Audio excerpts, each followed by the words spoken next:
কিয়ামত পর্যন্ত এই পৃথিবীতে মসজিদ থাকবে এবং এই পৃথিবীতে কিয়ামত পর্যন্ত ইমামের মুসল্লা থাকবে। কারণ এই পৃথিবীতে আর নবীর আগমন ঘটবে না। আমাদের নবী শেষ নবী, কিয়ামত পর্যন্ত নবী। নবীর নায়েব হিসেবে মসজিদের ইমাম, মাদ্রাসার উলামা হযরতুল কিয়ামত পর্যন্ত নায়াবত করবে। এইটা এই উম্মতের শান যে এই উম্মতের সাথে মসজিদের সম্পর্ক ইব্রাহিমী এই উম্মতের সাথে মসজিদ নির্মাণের সম্পর্ক এবং মসজিদের ইমামদের সাথে মহব্বতের সম্পর্ক। পৃথিবীতে প্রথম ঘর হলো মসজিদ। এই দুনিয়ার মাটিতে প্রথম ঘর যেটা বানানো হয়েছে সেটা কোনো বসবাসের ঘর না, সেটা ইবাদতের ঘর, মসজিদ। কারণ মানুষকে তো আল্লাহ তাআলা বসবাসের জন্য দুনিয়ায় পাঠান নাই।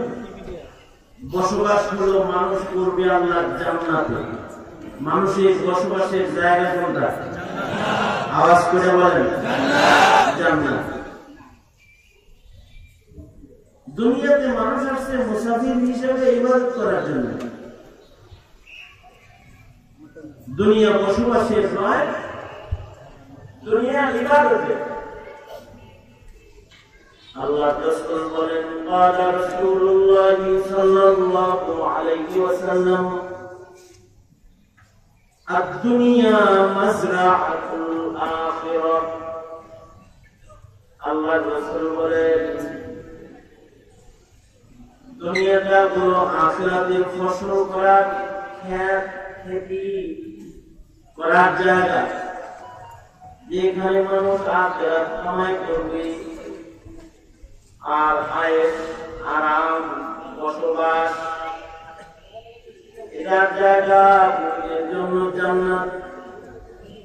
মুমিন অনন্ত অসীমকাল জান্নাতে বসবাস করবে।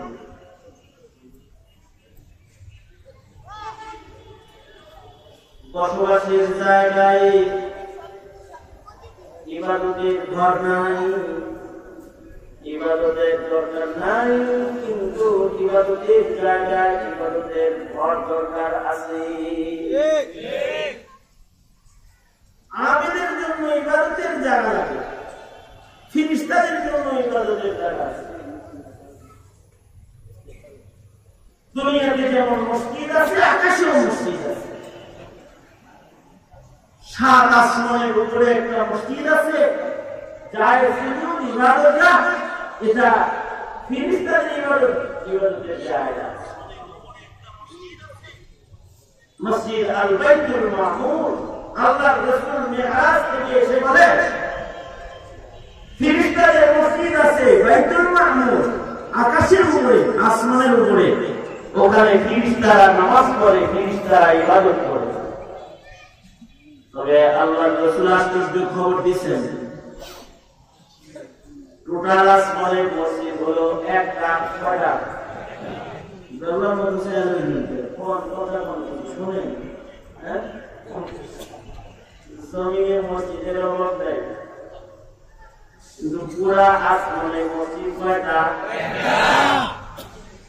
মসজিদের নাম বাইতুল মামুর। আল্লাহর রাসূল বলেন, এই মসজিদে যে ফিরিস্তা একবার প্রবেশ করে ইবাদত করে বের হয়ে চলে যায়,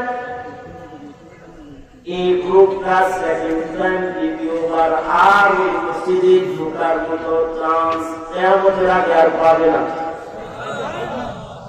আর আস্তে করে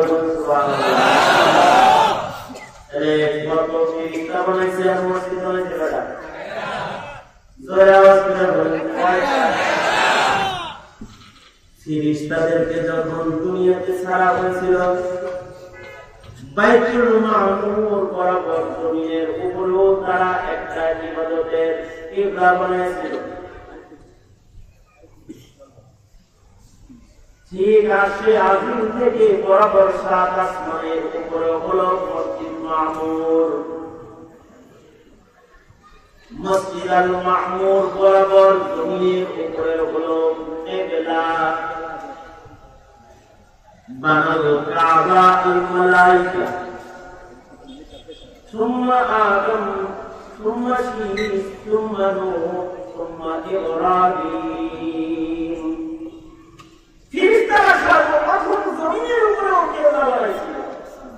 যেখানে কাবা ঘর দাঁড়িয়ে আছে এখানে বড় স্তম্ভের আকারে তাফসীরে আছে ফেরেশতারা তওয়াফের জায়গা বানাইছে। এই কাবা ফেরেশতারা দীর্ঘদিন তওয়াফ করছে। এরপরে বাবা আদম যখন জন্মে আসেন, বাবা যখন জন্মে এসে ফাউন্ডেশন দিয়ে নিজে থাকার বাড়ি বানালেন।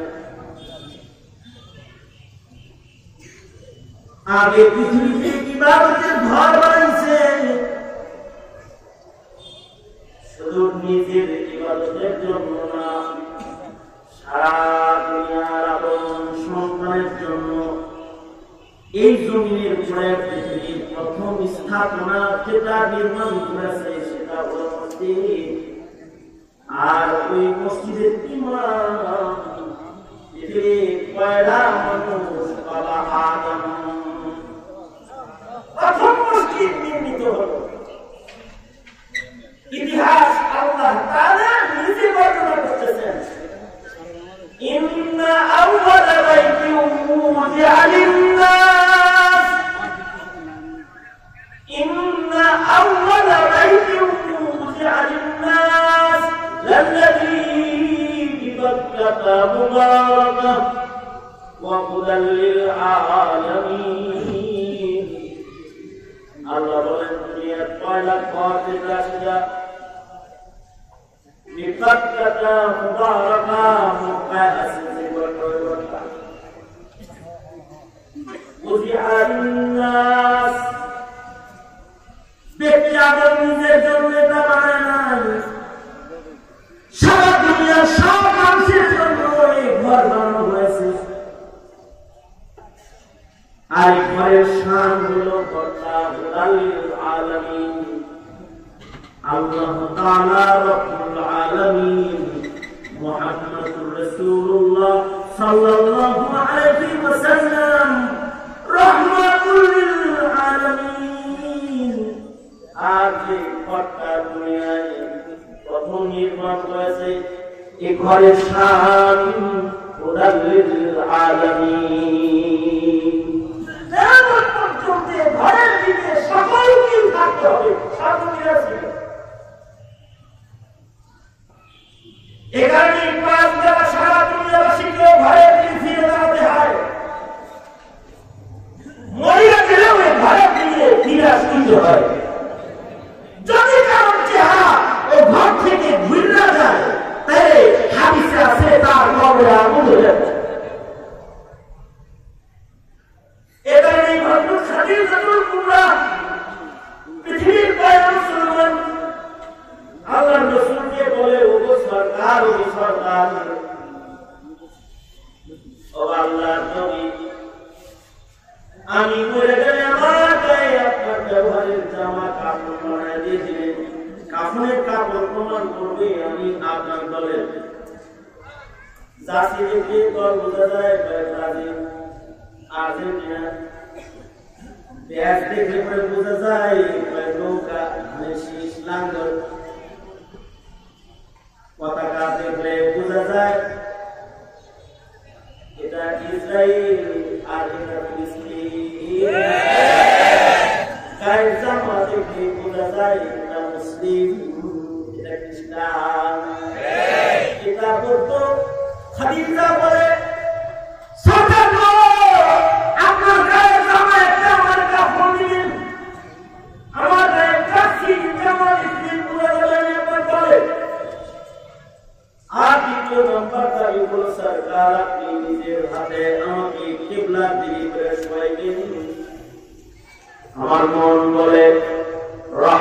রাহমাতুল আলামিন নবী তার পরবর্তী হাতের দ্বারা আমি খাদিজাকে কিবলা দিকে ফিরায় শোয়াই দিই। আমার লাশ আর কিবলা থেকে আর ঘুরবে না। আল্লাহু আকবার। যদি কারো কিবলা থেকে আর ঘুরে যায় তো তার কবরে আসবে। ওরা বলেন কাবার প্রতি মুহূর্তে বর্ষিত রহমত, এটা যেমন কাবার সাত থেকে পৃথিবীর সব মসজিদে যায়, তেমন কাবার দিকে ঘুরে থাকা মাইকে কবরের দিকেও যায় রহমত যায়। বাইতুল্লাহ সালের উপরে মুহূর্তে 120টা রহমত দর্শন করা হয়। তার ভিতরে সিদ্দুল তাইবিন, আরবাঈন লিল মুসাল্লিন, 20 লিল নাযিরিন, 60টা রহমত দ্বারা করে তা বই দেয়। যারা এদিকে নামাজ পড়ে মসজিদে দাঁড়ায় সারা পেয়েছে, কারা ফিরে দাঁড়ায়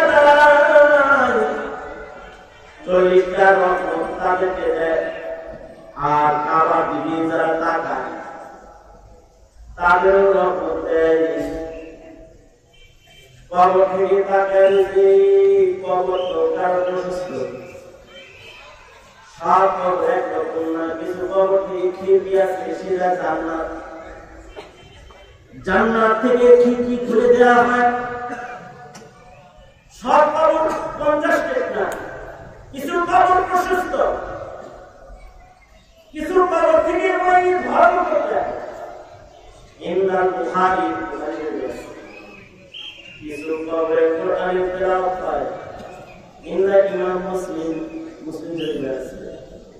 কিছু কবরে আযান হয়, ইকামত হয়, জমাতের নামাজ হয়। ইনদার দাঁড়ি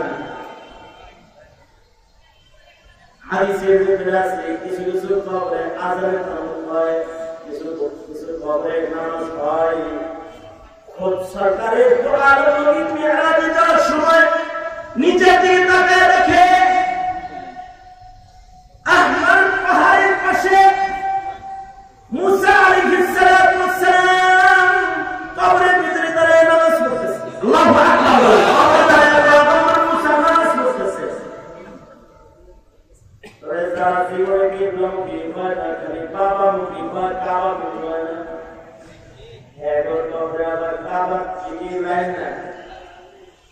ওই সকল কবরে যাওয়ার সাথে সাথে আযান ছেড়ে বস নাই, জীবনে কাবা দিয়ে বস নাই, ইমামের পিছনে জীবনে দাঁড়াস নাই। আজকে বাবা ফিরে কাবায় বসে যার চেহারা ঘুরে দেয়, তার কবরের ভিতরে আগুন ঘুরে যায়।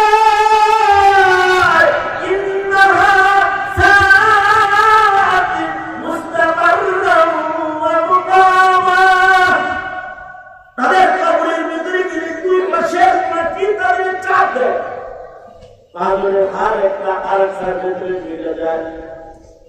তবে যাদের চেহারা কবর থেকে কাবার দিকে থাকি, তাদের কবর রাউদাতুন মিন রিয়াজিল জান্নাহ হয়ে যায়, আল্লাহর জান্নাতের একটা বাগান হয়ে যায়। কাবার দিকে থাকার জরুরত আছে তো? মুতাওয়াজ্জিহানা জিহাদিল কাবাতিশ শরীফাতি আল্লাহু আকবার। ইকতাদাইতু বিহাদাল ইমাম। কাবার দিকে হইতে আগে ইমাম লাগে, ইমাম ধরে গোলাম মনে করো না, গোলাম মনে করো আগে হলে ইকতাদাইতু বিহাদাল ইমাম, তারপরে মুতাওয়াজ্জিহানা জিহাদিল কাবাতিশ শরীফাতি আল্লাহু আকবার। সুতরাং এমন একটা গোষ্ঠীর আয়োজন আজকের মাহফিল, যারা মাসাজিদের আইমায়ে কেরাম, মসজিদগুলোর ইমাম হাজরাত, মুসলমানের বাচ্চা হিন্দুর পূজায় যায় তাদের মাকে গরম করতে পারো, যে ইমামের জানাজা হয় না, ওই ইমামের মাহফিল আসার কার্যক্রম হয় না। কপাল কি হোক কপাল।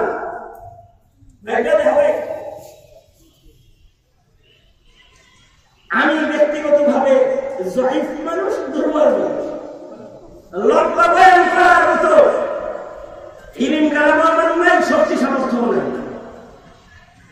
আমার অত্যন্ত স্নেহের মহব্বতে ইসমাইল বুখারী, মৌলানা ইসমাইল বুখারী সাহেব যুবকদের কাছে বারবার শুনলেন, উনি বৈশাখের শ্রেষ্ঠ। আমি আমার প্রাণের ইতিজানওয়ার নিয়ে আপনাদের সামনে বসে যাবেন, কিন্তু আমি যে কথাটা বলতে চাই সেটা হলো,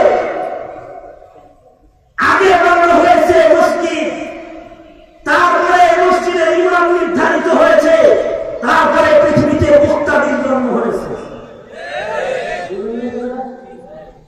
মুক্তাদি আছে পরে আগে, আগে মসজিদ হয়েছে, তারপরে ইমাম হয়েছে, মুক্তাদি জন্ম হয়েছে।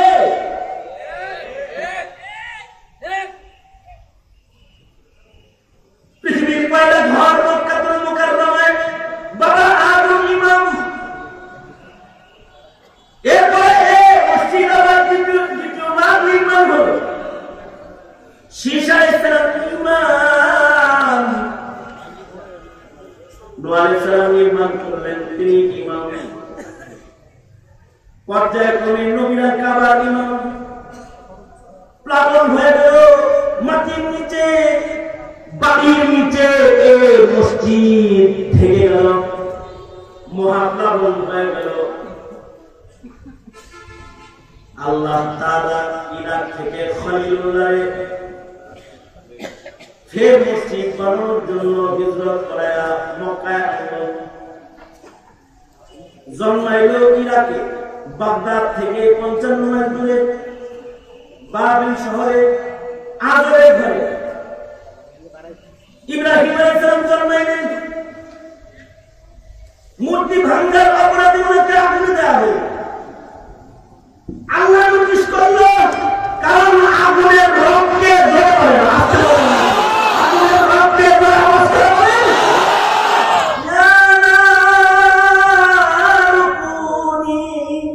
বারদাম ওয়া সালামান আলা ইব্রাহিম। ইব্রাহিমের জন্য আগুন শান্ত হয়ে গেল। সর্বনিম্ন 40 দিন 6 মাস মতন করে আগুন থেকে ইব্রাহিম জেগে করতে বাইরে, আগুন থেকে বাইরে আসা তামাশা দিয়ে সব কাটে, একাই সব ইব্রাহিম আলাইহিস সালামের নবী খলিলুল্লাহ এটা বুঝালেন। শুধু ইরাকের লোকেরা বুঝলো না, খোদ নমরুদ নিজেও বুঝলো, নমরুদের মেয়ে সারা সে নিজেও বুঝলো, বাপের তুইয়া ইব্রাহিমের আড়াল, নমরুদ নিজেও বুঝলো। শেষ বেলায় নমরুদটা সরকারি ভাবে ঘোষণা করলো, এই খলিলুল্লাহ কিছু কইস না, ওর বাগের লোকে খাতি পারলো, আগুনের ভিতরেও খায় দায়, সুন্দর কাপড় পরে, কি মোটা বলা এটা সাবধান, তাই কিন্তু কিছু করিস না, তাহলে আবার আপনি আমাদের দাওয়া দিলে আমরা জানব করি, আপনি দাওয়া দিলে কোন রাস্তা দিয়ে পালাবো। সুতরাং খলিলুল্লাহকে কিছু করা যাবে না। কিন্তু পুলিশ লাগাতে ঘরে ঘরে কেউ যেন ইব্রাহিমের কাছে না যায়, যে যাইব তার জমিও লাগবে, খ্যাত দিয়ে দিল।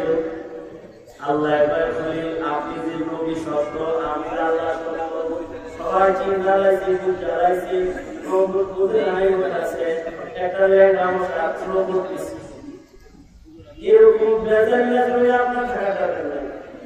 আপনি বলেন আকসাই আল্লাযী বারাকনা হাওলা, যার মানুষ ভালো, জমিন ভালো, যেখানে বরকতি জমিন ওখানে হিজরত করেন। সাহাবীদের বেরিয়া আশরা করে হিজরত করলেন পয়গম্বর, রাজার কেউ গেছে হাতে সন্তান হয়েছে, সত্যি করে সরবর করে আগে পরবাসের নির্দেশ দিয়ে বাহানা করে নিলেন মক্কায়, কারণ রহমাতুল লিল আলামিন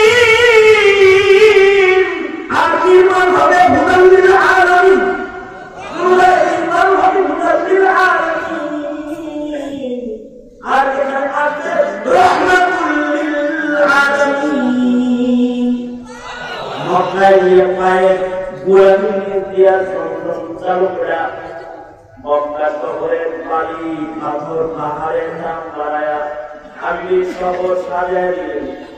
ইব্রাহিমকে ফের সেই প্রথম মসজিদ যেটা আদম বাবা বাড়িতে সেটা আদেশ করলেন।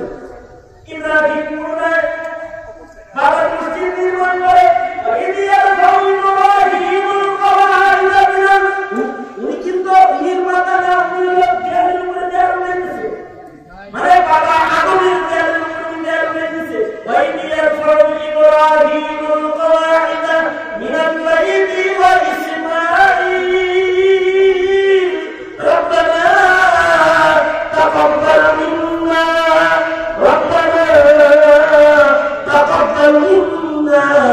إنك أنت السميع العليم ربنا واجعلنا مسلمين لك ومن ذريتنا أمة مسلمة لك وأرنا مناسكنا وتب علينا إنك أنت التواب الرحيم مسجد الله كشعب وغيره মসজিদ নির্মাণ হয়েছে, মক্কার দাম হয়েছে, আবার আকসায় চলে গেছে, শাহরির কাছে 13 বছর পরে এখানে আবার সন্তান হয়েছে, নাম রাখছে ইসহাক।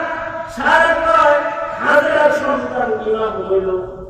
আমার ইসহাক ইমাম করেন, ইসহাক ইমাম বানায় একটা মসজিদ বানান। আপনি খলিলুল্লাহ আল্লাহর কোরআন আর একটা মসজিদ বানানোর অনুমতি দিতে ইব্রাহিম বাবা কোরবানি করলেন। 40 বছর পরে নতুন আদেশ আসলো, ইসমাইলের জন্য কাবা বানাইছো, ইসহাকের জন্য আকসা বানাও। এই দ্বিতীয় কিবলা ইব্রাহিম আলাইহিস সালাম 40 বছর পরে নির্মাণ করলেন। এই ঘর বারবার নির্মাণ করেছে, সুলাইমান নবী নির্মাণ করেছে, বারবার বান্দা নির্মাণ করেছে। কারণ মসজিদুল আকসা আর বনি ইসরাইলের 10,000 পয়গম্বর দেতা। সুবহানাল্লাহ, কাইয়া বলেন বনি ইসরাইলের 10,000 লোক না, 10,000 পয়গম্বরের কিবলা, যাদের খবর মসজিদুল আকসার আশেপাশে আছে। কারিয়াতুল খাইরে 70,000 পয়গম্বরের কবর আছে। আল্লাযী বারাকনা হাওলাহু, এই সব দেখানোর জন্য সুবহানাল্লাযী আসরা বিআবদিহি লাইলাম মিনাল মাসজিদিল হারামি ইলাল মাসজিদিল আকসা। এবং আল্লাহর রাসূল মিরাজের রাত্রিতে আকসায় যায় দেখে সব নবী কাতার হয়ে বসে আছে। মসজিদুল আকসায় যে বিমান ফ্লাইট ঘুরে যায়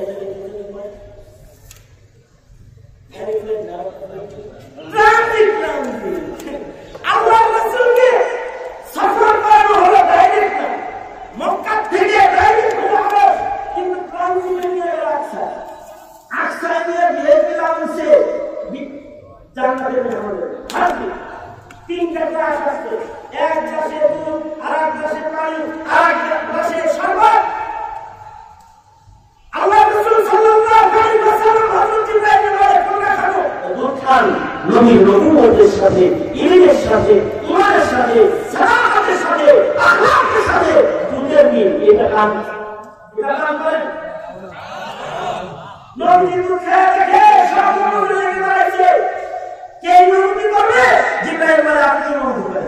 আল্লাহ রাসূল ইমাম, আকসা তিনি নবীদের ইমাম।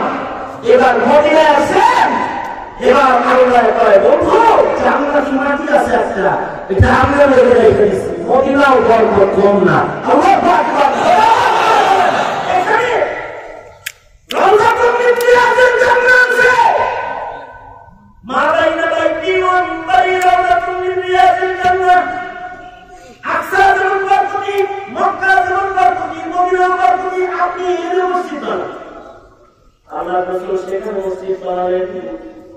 আল্লাহ রাসূল বলেন 3টা মসজিদ সারা দুনিয়াতে সবচেয়ে দামি। মক্কা লক্ষ রাকাতের সওয়াব, আকসা 500 রাকাতের সওয়াব, মসজিদুন নবী 1000 রাকাতের সওয়াব, ফি রিওয়ায়াত আকসা 50,000 এর সওয়াব, মসজিদে নববী 1 রাকাতে 50,000 রাকাতের সওয়াব। আল্লাহ তাআলা পরবর্তী মসজিদে রূপী বানাইছেন আর ইব্রাহিম বাবা কাবা বানাইছে মাটি ছিঁড়ে মারছে মাটি দানা যেখানে বসে ওখানে মসজিদ আর ওইখানে মুহাম্মদুর রাসূলুল্লাহর নায়েব যারা তারা মসজিদের ইমাম।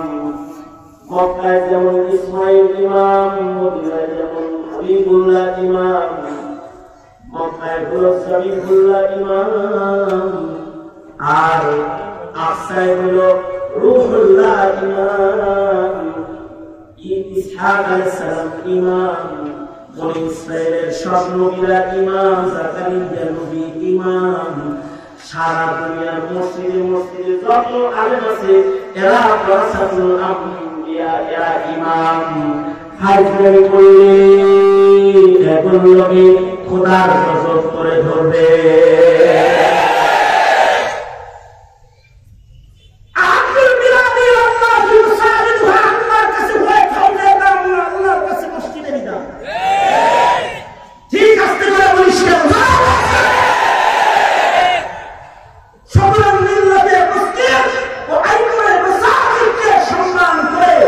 চলাফেরা করো, তাসবিহ ভালো হবে। তাছাড়া ইমামদের সাথে যারা বেয়াদবি করেছে নবীদের সাথে তাদের তকদিরে আগুন লেগেছে। এ কারণে বলছি মিল্লাতে উলামায়ে কেরাম, আইম্মায়ে মুদারিস, আইম্মায়ে মাসাজিদ যার খারাপ কে ভাব ছেড়ে দাও, তারা ছেড়ে দাও। আল্লাহ সহিহ মুদান করে আইম্মায়ে কেরাম মাসাজিদের সম্মান রক্ষা করার তৌফিক আল্লাহ তাআলা সবাইকে দান করুন। আমিন বলেন। নারায়ণগঞ্জের মোড়ে আমার নাম, অত লম্বা ওয়াজের দরকার নেই। তবে আজকে মুখতাসার কথায় যে হিদায়াত দিয়েছি, এই হিদায়াত বড়দের নকল করেছি, মান্য, করণীয়, অনুসরণীয়, স্মরণ রাখার মতো আল্লাহ তাআলা স্মরণ রাখার তৌফিক দান করেন। আমিন বলেন। আপনাদেরকে কাছে সাহেবের কাছে আমানত, ওনারা আমাদের কাছে আমানত। আমার সংক্ষিপ্ত কথা এখানে শেষ করছি। ইমাম সমাজের সাথে আগেও ছিলাম, এখনো আছি, এর আগেও এসেছি, আরও এসেছি। হায়াত বাকি, মুলাকাত বাকি। আসসালামু আলাইকুম ওয়া রাহমাতুল্লাহি ওয়া বারাকাতুহু।